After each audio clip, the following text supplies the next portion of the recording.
Election Day in America was nearly 3 months ago. Since then, the thousands of winners, from senators to dog catchers, have entered office, except for one. This race for a seat on the North Carolina Supreme Court is the last uncertified statewide race in the country. Yep, a single spot on North Carolina's Supreme Court is still up in the air. The votes were counted and recounted weeks ago. And yet, certifying the election remains in limbo. It's crazy. When will we have an outcome and certainty on this election? And the reasons behind this deadlock have turned some heads. They're basically saying, even though we're bringing you no evidence that they don't have a right to vote, we want you to throw out their votes. I'm Anissa Khalifa. This is The Broadside, where we tell stories from our home at the crossroads of the South. This week, how an election for a state Supreme Court seat signals a startling pattern in politics across the country.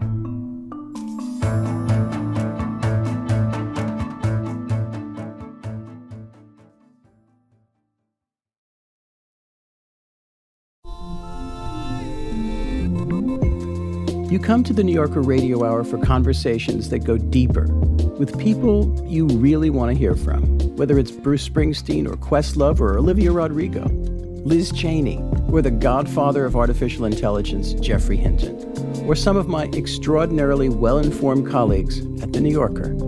So join us every week on the New Yorker Radio Hour, wherever you listen to podcasts.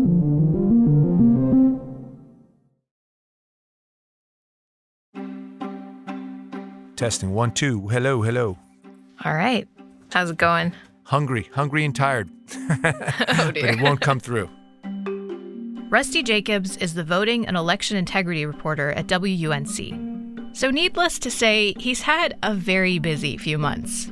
But lately, all the attention has been focused on this state Supreme Court race. And we still don't know who won the race for a seat on the North Carolina Supreme Court. Control of a seat on the North Carolina State Supreme Court is being held up in, well, the courts. Justice Allison Riggs appears to have won, but her Republican opponent, Jefferson Griffin, has sued. He's trying to get the ballot. This story starts, as you might have guessed, on Election Day.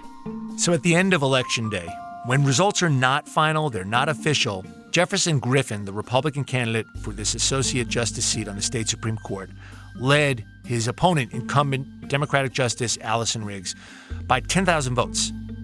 But Rusty says it's important to remember that after Election Day is over, that's not the end. That's not the end of the counting. There is a 10-day process that's always been in place. It's called the county canvass. Those 10 days are when local election boards go through all the outstanding ballots, like absentee votes. It's a chance to make sure everything is in order. Things are validated. Some ballots are, in fact, discarded when it's shown that the voter who cast it is not properly registered. But only after that painstaking process are the results final. And the results showed that Allison Riggs led Jefferson Griffin by 734 votes. 734 votes. Now that's an incredibly slim margin. However, multiple recounts showed the same results. But Jefferson Griffin challenged the legitimacy of more than 65,000 ballots, as is his right to do so. And I'll say that his protests were first reviewed by local elections boards and the state elections board. And ultimately, those protests were dismissed because there was no evidence of irregularities when it came to these ballots. But Griffin said that wasn't good enough and took his challenge to the courts. And that's where we are now, both in state court and federal court simultaneously. So which ballots is Griffin actually trying to toss out? Yeah, he's challenging 3 buckets of ballots. The first bucket, the one with the largest number of voters he's challenging. More than 60,000 ballots, he says, were cast by voters who were ineligible because of incomplete voter registrations.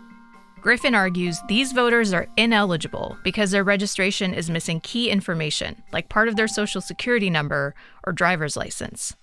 But these people actually registered to vote a long time ago, before that was a requirement. The issue comes down to this subject of HAVA, the Help America Vote Act, was passed in 2002. They would have to present a so-called HAVA ID. That it could be a utility bill, it could be some other document that confirms that this person is the person who they say they are. Their identity would have been confirmed long before this issue. Okay, so that's bucket number 1. The second bucket deals with voters in the military and overseas. Federal law and the rules are clear that these voters are exempt from the state-required photo ID law. Nonetheless, Jefferson Griffin has challenged these ballots cast by voters from 4 of the bluest counties in the state only, saying that because they didn't present photo ID, they should be invalidated. And he just simply chose ballots drawn from those counties only to say that these military and overseas voters should have their ballots discarded because they didn't present photo ID. Lastly, Rusty says the third and final bucket is a small one. And that's a few hundred voters that never resided in the state of North Carolina, but that under state law are explicitly eligible to vote because they're related to people who are registered lawfully in North Carolina. Would it be accurate to say that it's an ideological challenge about the issue itself, but it's been framed as a legal challenge when the legality of these votes is not really in question? I think that's exactly right. What's happening here is because these ballot protests are now in court, it gives it the veneer of legitimacy, right? Oh, well, you filed a lawsuit, so this must be a legitimate argument. What Jefferson Griffin is really challenging is the legitimacy of voters that has already been confirmed. He may have legitimate gripes or complaints about the way federal law and state law interact on this registration issue. But the proper forum for debating those things is, say, in the legislature, where laws can be changed or laws can be tweaked, they can be amended, but not after lawful, legible voters have already cast their ballots. Have you spoken with any voters whose ballots are actually being challenged? Well, let you know there's an editor at WUNC whose ballot has been challenged. So yes, I've spoken with that person because I've been supervised by that person. But I'll say that I was watching a conference championship recently, and one of the premier ads during the broadcast of the football game was an ad by a political action group put together by Pat McCrory. Pat McCrory is the last Republican governor to serve in North Carolina. He is now part of this group whose aim is to truly bolster confidence and public trust in the elections administration. And that ad featured a Republican voter. I voted Republican my whole life. Now politicians are trying to cancel my vote here in North Carolina. They say I'm on a list of 60,000 voters facing cancel. So this is not the first time any of them voted, right? This is something they engage in to have their voices heard, and suddenly the rug's being pulled out from under them. So where does this case stand in the courts right now? So the Fourth Circuit Court of Appeals, the U.S. Fourth Circuit, they are debating whether to assert jurisdiction in the case. Jefferson Griffin wants the case to remain in state courts. One reason, he argues, is that this is a state election and that state rules and state law only applies. State Elections Board is saying, hey, we're looking at the Help America Vote Act, federal law. We're looking at equal protection, right? We talked about ballots only from the 4 of the bluest counties in the state. Those are all federal laws implicated in Jefferson Griffin protests. The right jurisdiction for those questions is federal court. So I could clearly see the issue ultimately going to the U.S. Supreme Court by Griffin's challenge. In your time as a politics reporter, have you ever seen anything like this? Well, 4 years ago, there was an even closer race for the state Supreme Court in North Carolina. It was Sherry Beasley, the Democratic candidate, who at the time was the incumbent Chief Justice, challenged by Paul Newby, who's now the Chief Justice. Justice Newby beat Sherry Beasley by 401 votes ultimately. There were recounts. There were election protests filed by Sherry Beasley. After the recounts confirmed there was no change, in fact, there was a widening of the gap in Paul Newby's favor, she abandoned those protests and conceded. And I was just reminded by a law professor that case was resolved in December of the year. So a month or so after the election. We are now in the new calendar year, well past the outcome of this election. Do you think that if this continues to go on, or if it happens again, this can undermine voters' trust in the system and make them less willing to actually go and vote? Well, it could. Look, there is always an appetite for one message or another. It depends whose message is heard the most. Jefferson Griffin, at this point, is maintaining his argument that election integrity is at risk because of the ballots he's challenging. But I think there's an increasing number of people from a much broader part of the political spectrum, Republican, unaffiliated, Democrat, who are saying this outcome is reliable. It was a close one, but we had one 4 years ago that was even closer. It's time to accept the outcome and move on. The central issue here is not just an issue for North Carolina. It's, can you use the legitimacy of the courts to mask a win at all costs ethos when it comes to politics?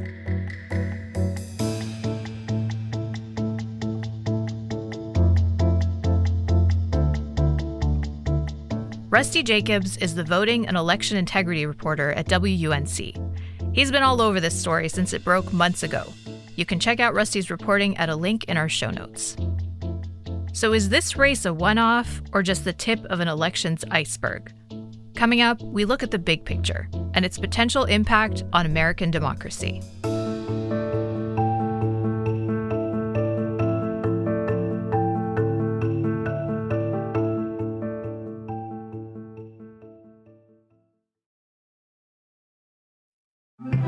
Hey, I'm Anita Rao. If you like the thoughtful conversations you hear on The Broadside, you may also like the show I host called Embodied. Each episode is a deep dive into a topic related to sex, relationships, and health. We take on everything from how a schizophrenia diagnosis can impact intimacy, to what it's like to be in a relationship with an AI chatbot, or be a stand-up comedian with a stutter. We meet some incredible people who are down to explore big questions about our bodies and society, and talk about things that are sometimes a little taboo. You can get new episodes of our show each week. Find Embodied from WUNC wherever you get your podcasts.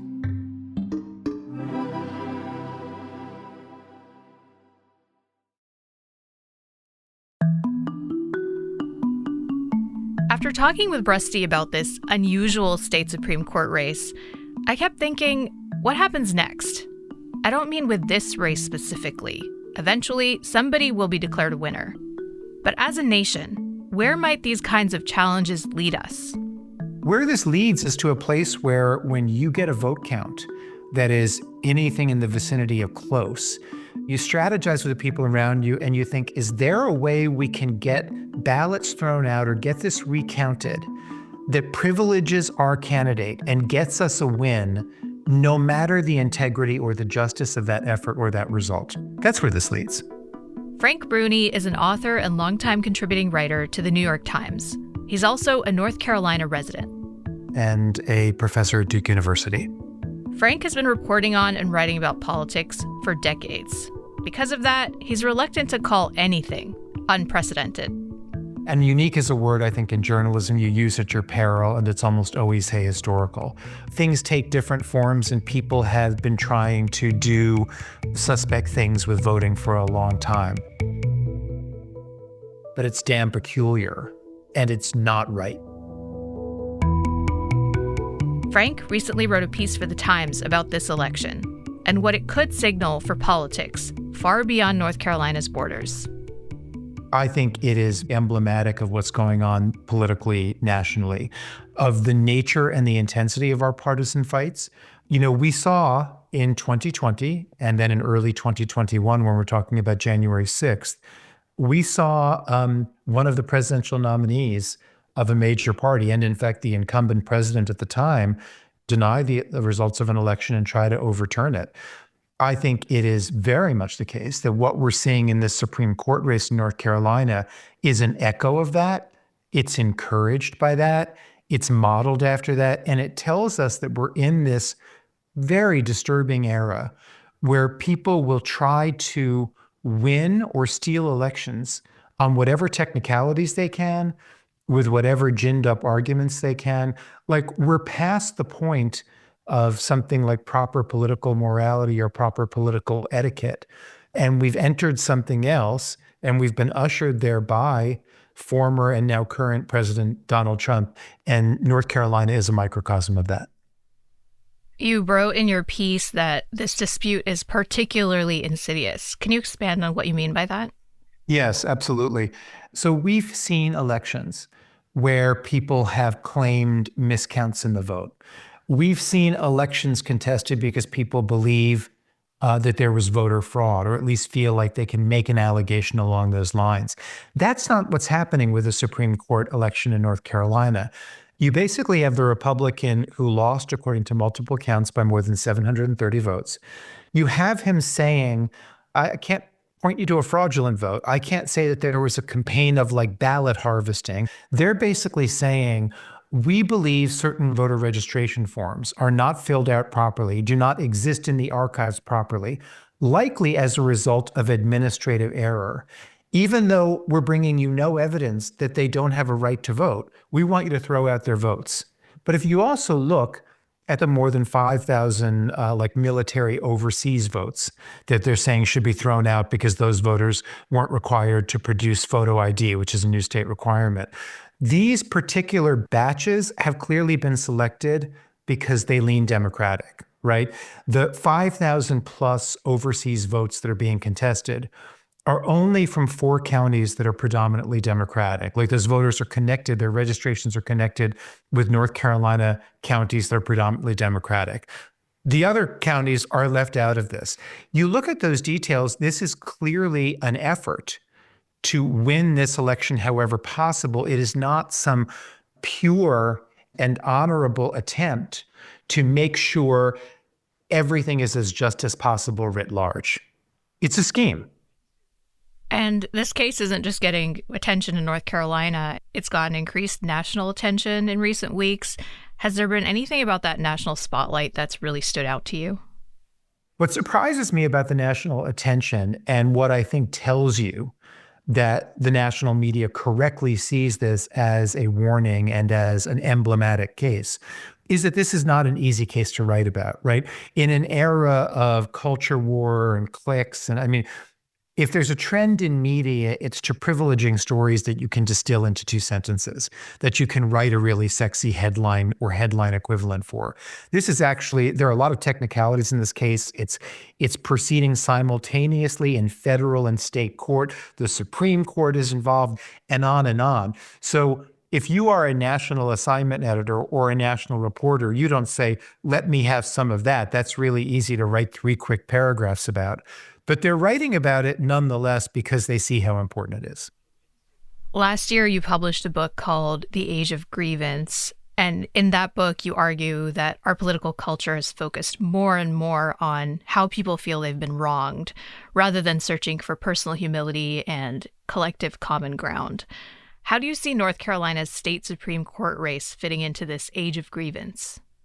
It fits in entirely because the way that people who either support an effort like this or shrug at it, the way they justify that is they say, we have been so persecuted by the other side that if we have to get creative, if we have to get aggressive about making sure we control the Supreme Court as long as possible, that if we don't fight for ourselves however possible, wrong will prevail and we will be wronged.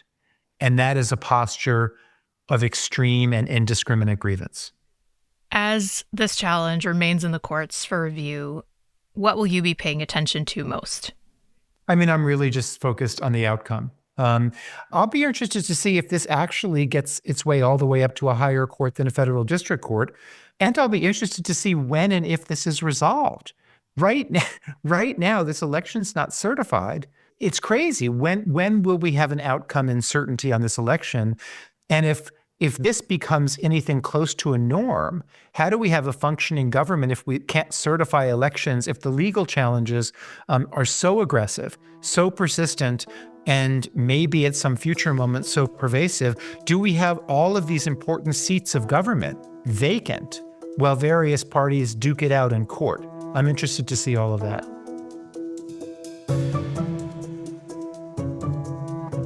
Thank you so much, Frank. Thank you.